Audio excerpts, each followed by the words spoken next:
Welcome again to another edition of Christian Answers television program, and happy that you can be along with us on the journey as we look through the different issues that are facing the Christian church, Christians, and Christianity.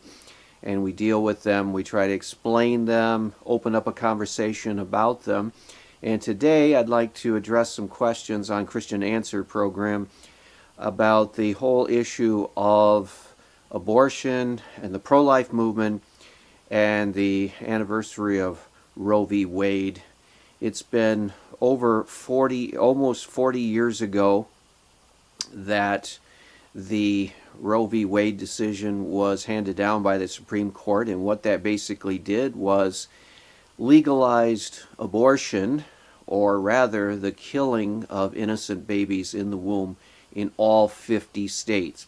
At the time of the court decision, there were states that had more legal and liberal abortion permission laws, but after the Supreme Court decision, all 50 states were required to allow for abortions at basically any point in the pregnancy, which is a radical departure from what many of the states had been operating under before this decision. So in other words, the Supreme Court basically stepped in and said abortion will be allowed in every state of the Union because the High Court says so. And that has opened up a situation where we now have a state of the Union where so every year, over 1 million, I think the figure now is about 1.5 million babies are killed in the womb in our country within the borders of the United States every year, and they are done so legally according to the law of the land. Now, I've been working with the pro-life movement or anti-abortion movement for at least 25 years, closer to 30 years now, ever since I became aware of the problem. Before, when I became a Christian, there were a few years that I didn't even realize the extent of the problem that we face today with this abortion holocaust. I didn't realize that there were babies being killed, literally ripped from their mother's wombs by so-called doctors. And when I began to realize that this terrible situation, then I began to speak out and act out. And so I have been speaking for particularly about the last 20 years, and more specifically the last 10 years, I have been speaking out more forcefully against abortion.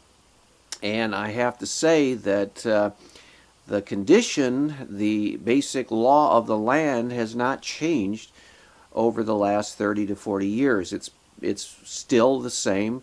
It's still abortions are tolerated in our country. Pro-life presidents have come and gone, and pro-life senators have come and gone, congressmen have come and gone, judges have come and gone, but abortion continues on year after year, decade after decade, election after election. Now, one of the things that's quite ironic is that as Christians, we try to select politicians and leaders in our nation that are pro-life. We want people who are leading our country who respect human life, who look at the dignity of the baby in the womb, and who are against abortion. We try to elect presidents, for example, every 4 years who are pro-life, because we know that if they're pro-life, they're going to be selecting and picking judges who are pro-life. And so, for example, when Ronald Reagan was president, who was a vocal pro-life proponent and anti-abortion president, it was assumed, would select judges for the Supreme Court that would give us a majority that would perhaps overturn the disastrous Roe v. Wade decision. Well, Ronald Reagan did select some judges who were pro-life. But on the other hand, he selected Sandra Day O'Connor, who was pro-abortion.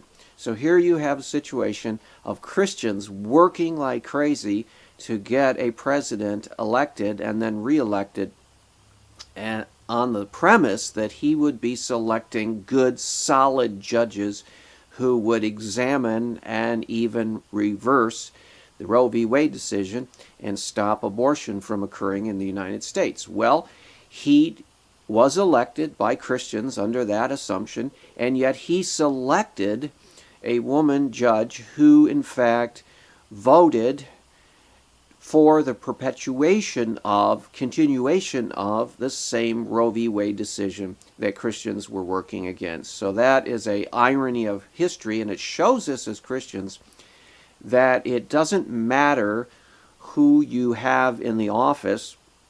It doesn't necessarily matter if the president is pro-life or pro-choice or pro-abortion, more accurately. It doesn't matter who the senators are. It doesn't matter who judges are.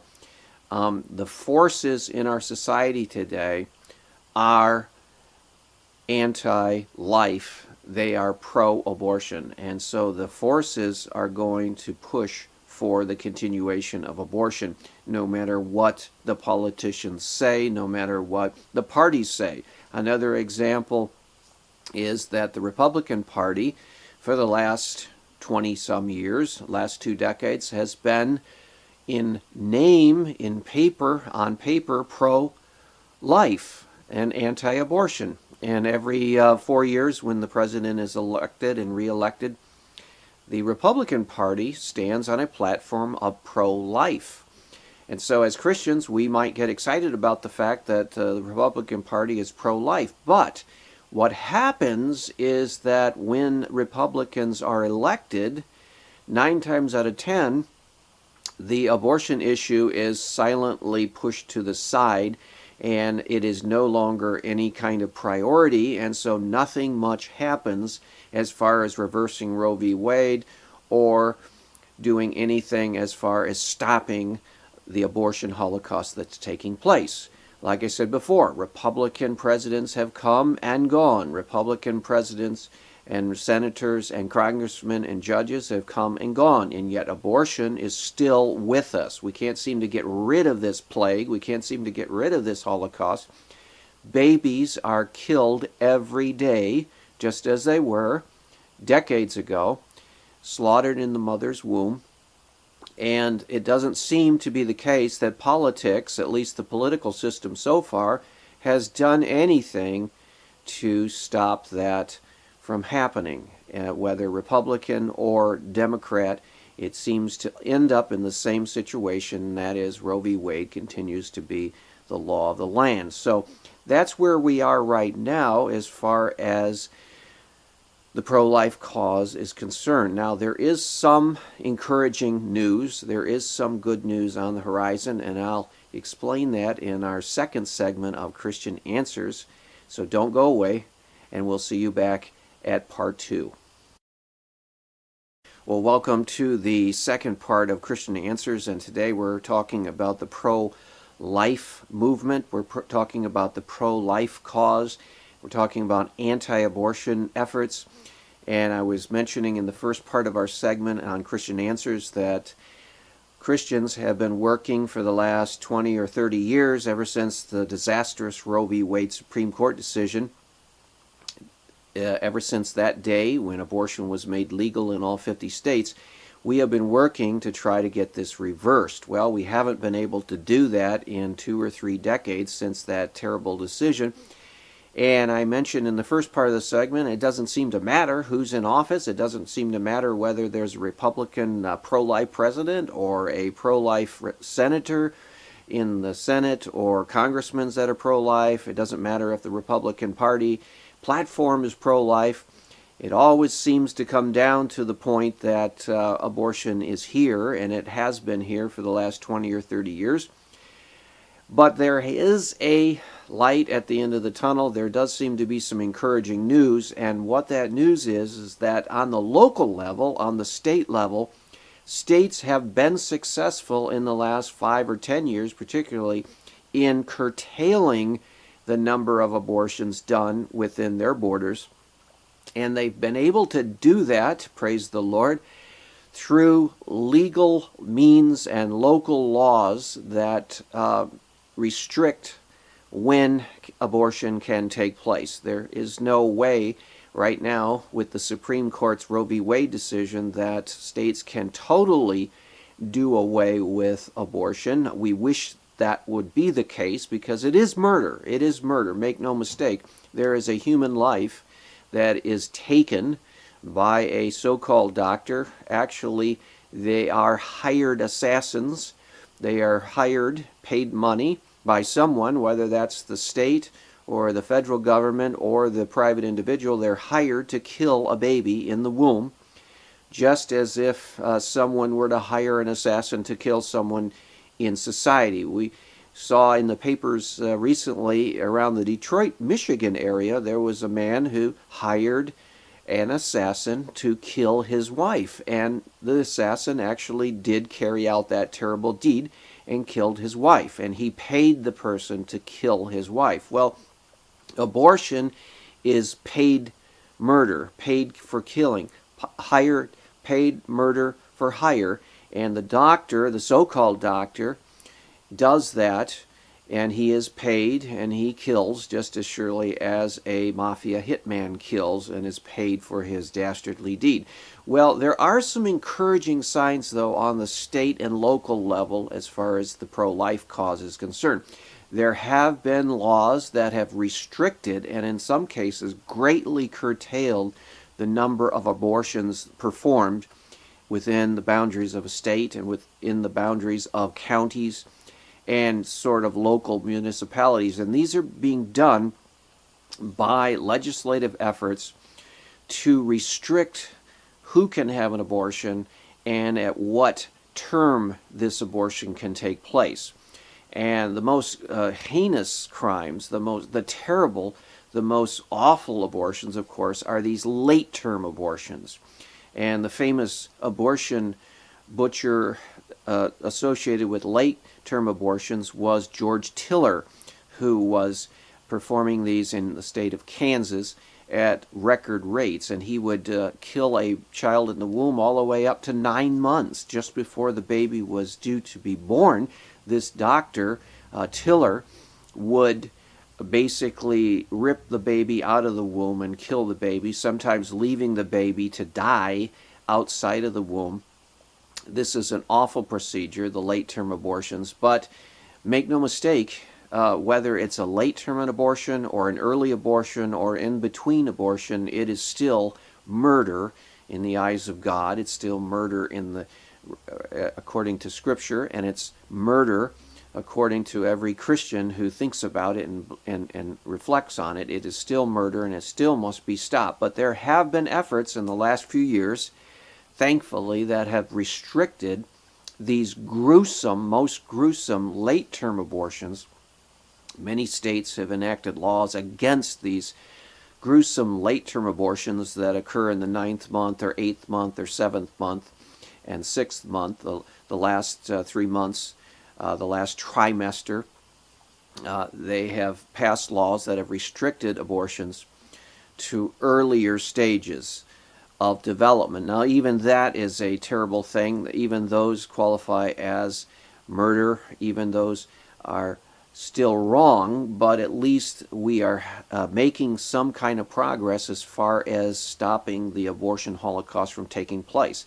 Before these efforts were enacted by the local states and counties to restrict late-term abortion and some of the later abortions, it was basically abortion for any reason at all at any stage of development, which is a terrible, terrible state that was taking place. And finally, through the efforts of some really strong and courageous people and leaders, we have seen progress in restricting abortions in this country. So we have to thank God for any little victories that we do see.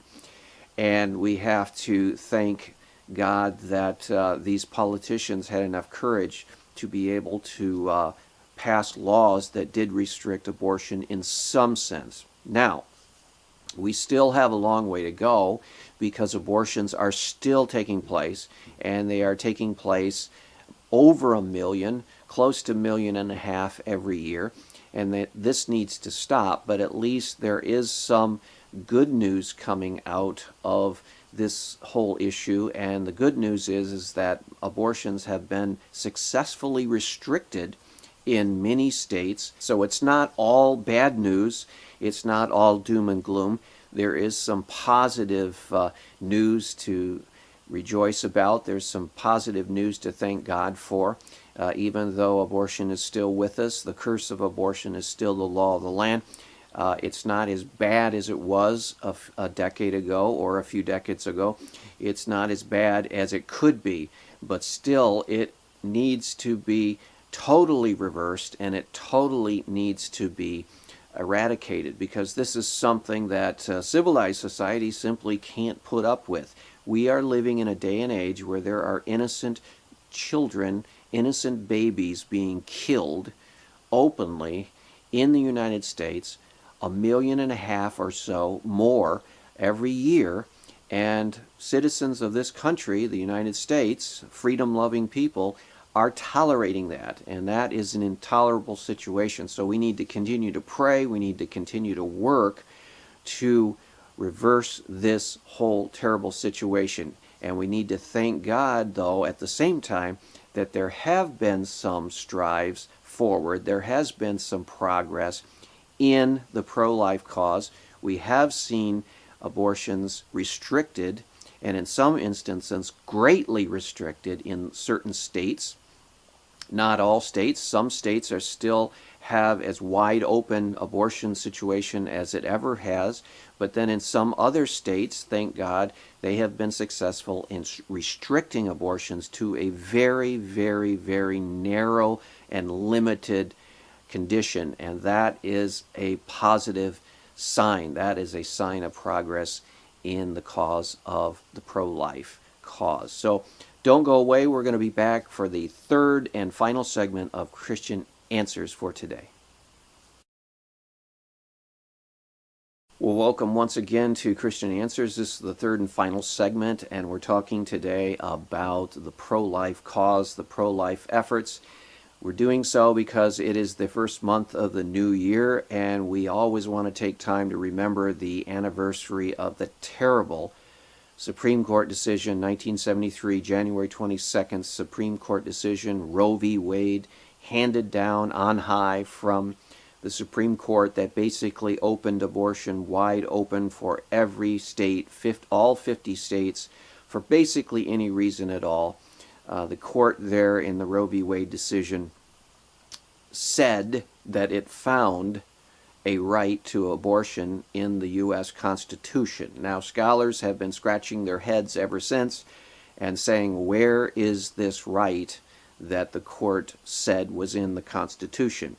The court made a decision to allow abortions for basically any reason at all in all 50 states in 1973. January 22nd handed that down, and all states had to conform to that ruling. And the ruling stated that there was a right to privacy, and this right to privacy justified the killing of an innocent child in its mother's womb.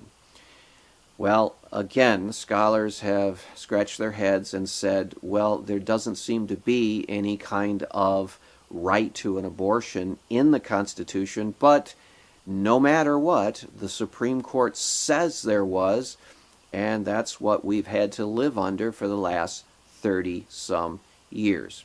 Whether there was a right or not, the Supreme Court, there is no further appeal. That is the law of the land, and so that's what has happened in the last 30 years. 1.5 million, sometimes 2 million children every year are killed because of the Roe v. Wade decision that occurred three or four decades ago. Now, what is there to be done? What can be done to end abortion totally and not have this problem occur not have the abortion and the blood of children on the hands of the American citizens. What can we do to stop abortion? Well, we've tried to have a constitutional amendment. This does not seem to be moving forward. This does not seem to be gaining traction. A constitutional federal amendment, of course, to the Constitution, saying that a human life begins at conception, saying that abortion is illegal, would be the ultimate answer. But that does not seem to be something that is on the horizon in the near future. And so then there was, in the discussion, the option of allowing an individual state to decide whether it wanted to permit abortion within its borders, or whether it wanted to ban abortion within its borders or regulate it in some form or fashion. And that seems to be the most practical solution, not the best solution, but the most practical and most pragmatic and most expedient solution that seems to be out there right now. And so the discussion has moved in many Christians' minds from this universal federal constitutional ban on all abortions in all 50 states, which is the ideal, which is the one that would really do the job. The discussion has seemed to be moving to allow states to decide whether they're going to allow for some kind of an abortion or not. And in that situation, you would have then some more radical states, such as, I hate to say it, New York State, or California, or Washington State, or some other usually progressive radical state. They would continue on, probably in all probability, with a very liberal abortion policy. And while other states that have traditionally wanted to restrict abortion or even ban it or prohibit it totally, they would be free to do that, such as maybe Texas, or you might have Georgia, you might have some other states that would totally outright ban abortion, and then you would have other states that might allow it in certain rare instances, in certain exceptional situations, in a medical emergency, for example, or whatnot. So then you would have it back to the control of the state, and each state would determine what would happen. Now, of course, that is not the best solution. Now, of course, that is not the best solution, because it still allows women to go across the state lines, travel to another state with a liberal abortion law, and get an abortion, so that children would still be killed in the womb, babies would still be murdered in the womb, abortion would still be happening, and the crimes would still be committed. So you would still have this problem of abortion. It would not end abortion, but it might be a big enough discouragement for abortion that it might be the way to get into the country and undermine abortion to the point where gradually, state by state, we could see the elimination of abortion totally at some future point. In other words, if you allowed states to have the control over abortion, then they might be able to whittle away at abortion and eventually eliminate it from all 50 states. You would have, for example, states that would totally outright ban it at first, and you might have 10, 15, 20 states that would do that, and then you might have a few 10 or so states that have some kind of restrictions on it, like we see today. And then you would have, of course, the larger, more radical, progressive, liberal states, maybe 5 or 6 of them, who would, 6 or 7 of them would allow for very liberal abortion laws. But at least you would have a large segment of the country that would not allow and not permit abortion, and that would eliminate thousands and thousands and hundreds of thousands of children being slaughtered in the wombs. And then the efforts could be made to focus on those few states that would still be allowing for abortion for basically any reason at all. And then the efforts could be made to try to persuade and try to convince them that this is not in the best interest of this country. It not only violates the law of God against thou shalt not murder, it's one of the 10 commandments. The baby in the womb is a person. The scientific evidence shows that once the DNA code is formed in the womb at conception, that baby has only time and nourishment to make it a fully formed adult. It takes a certain amount of time and a certain amount of growth for a baby to become an infant to become a teenager to become a young adult to become a middle-aged adult to become a senior citizen. There is a growth and development process from the moment of conception.